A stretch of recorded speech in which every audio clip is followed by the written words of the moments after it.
Hello, this is the scene from Space Studio, and today I'm going to be making the case for virtual analog synths. I do get the analog thing. I've got the Analog 4 here and Pro 2 and the Eurorack, and over the decades I've owned and played quite a few synths that are considered classics nowadays. Even so, some of my favourite synths of all time have been virtual analog. Here's why.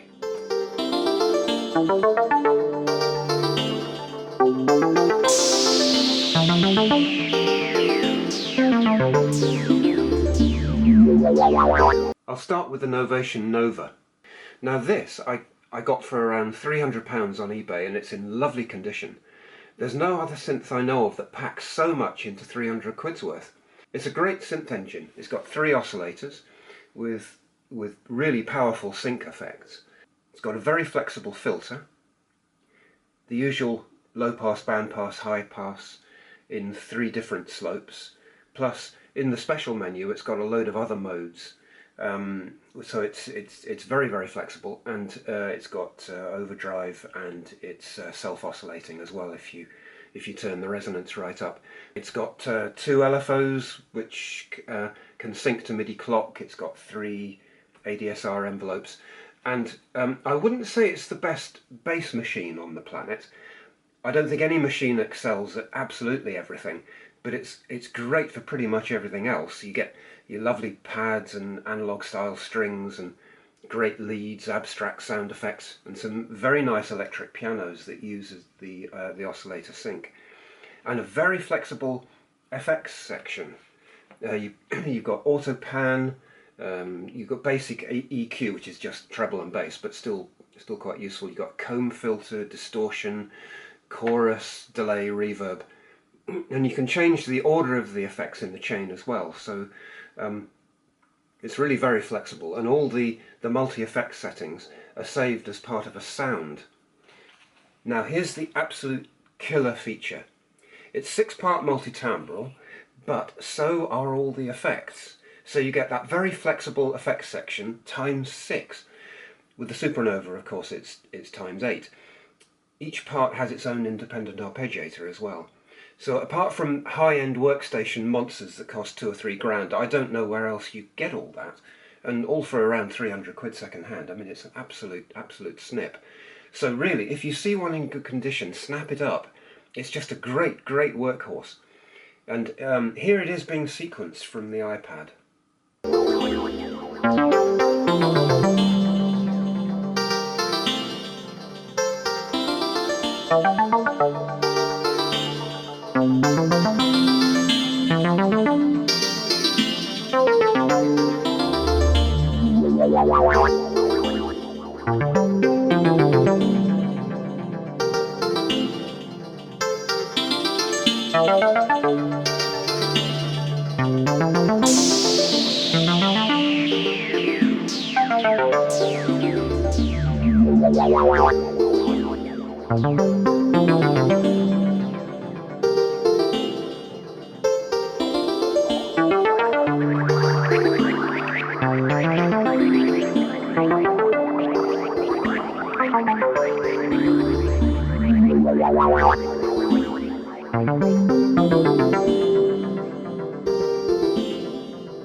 You can also use the Nova as a multi-effects unit for external sounds.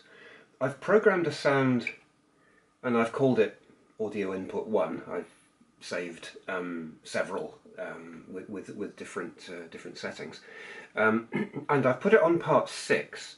Now, and all the oscillators are off, the filter is wide open, the envelopes are all at full sustain and all that. Remember, we have autopan, EQ, distortion, comb filter, chorus delay and reverb, all of which you can use at the same time as the other 5 channels, which are using the internal sounds of the Nova. So I've got an audio input from the iPad, but it could just as easily be an analog monosynth like a Volca bass or a Micro Brute or something. The input is mono only, but that is transformed using the stereo effects. So this is Korg's own emulation of the Monopoly. The Monopoly, in fact, was the first synth I ever owned, and the iMonopoly, I can tell you, is a terrific emulation. It has its own very capable effects section, of course, but I'm not using it in this patch. All the stereo effects you're hearing are from the Nova, and the delay is synced to MIDI clock coming from the iPad sequencer as well.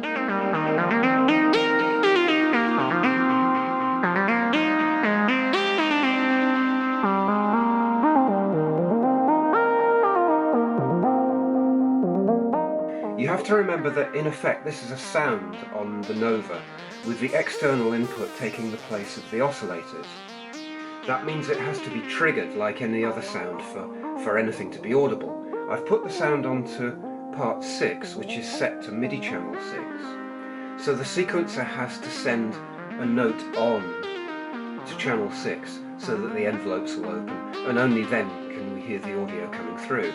The sequencer is playing the Monopoly on channel 7 in this case, but I still need that note on this channel, otherwise you don't hear anything.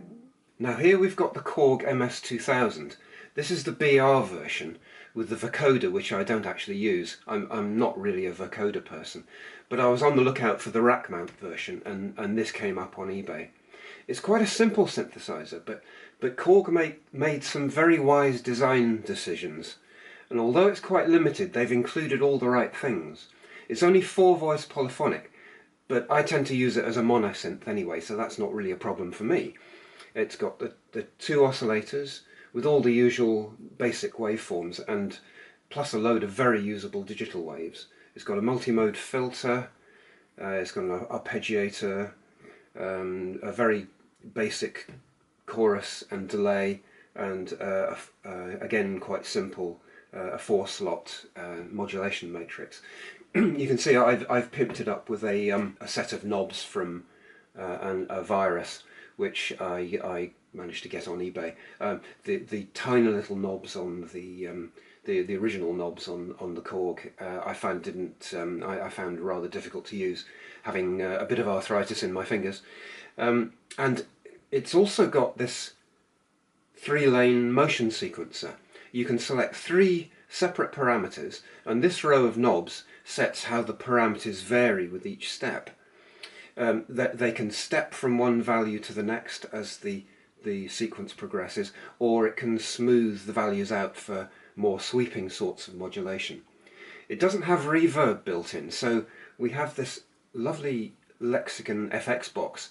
I bought it from a friend for £90, which is a nice bargain, and it's dedicated to the MS2K.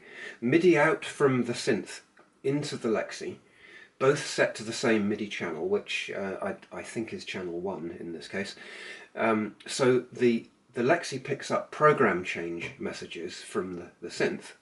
So each programmed sound in the synth has its own custom delay and reverb setting. These FX racks are easy to pick up second-hand, and if you've got a programmable synth that deserves it, it's well worth dedicating a box that's worth a few tenors to it. You can see that if I select a sound A01 there, this changes to 1. So if I change it to number 2, that selects number 2. And I select number, let's try number 7, it's rather nice.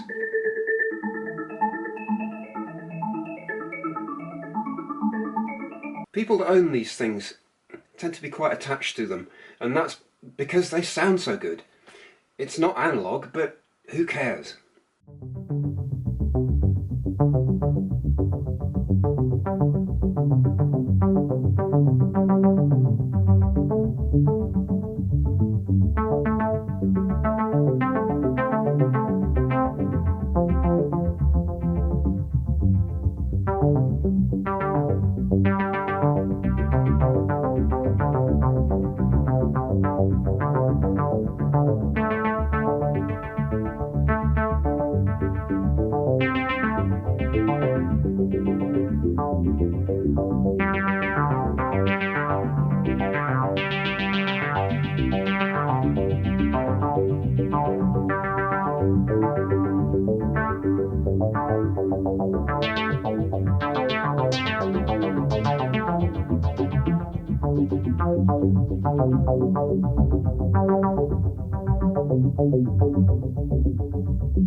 If all this stuff was nicked and I collected the insurance money, one of the things I'd replace immediately is the virus.